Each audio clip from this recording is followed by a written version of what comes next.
With the lack of sufficient housing in the country to the tune of 1.6 million deficit, also exists the challenge of affordability. This is the gap that the National Social Security Fund wants to step into, seeing that it's the single biggest holder of funds in Uganda. The NSSF calls it the offtaker concept. The offtaker concept involves us partnering with large or even medium-sized real estate developers in providing housing solutions to Ugandans. What will be required is that developers will commit to providing a certain number of agreed units, let's say 100, and on their own land.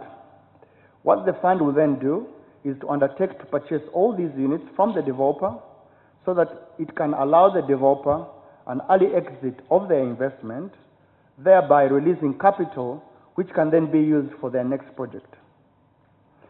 The fund will then sell these houses at a reasonable profit in order to generate a return for our members, and that profit margin will be the difference between the market price and the discounted price that we'll have bought the houses at.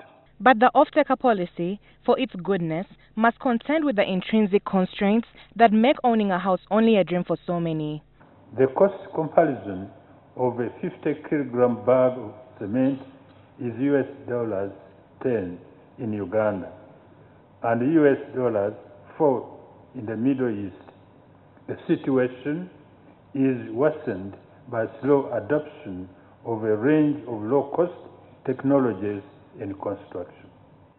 The existing statistics show that only 0.68% of the 5.2 million households in the country can access mortgage loans through financial institutions.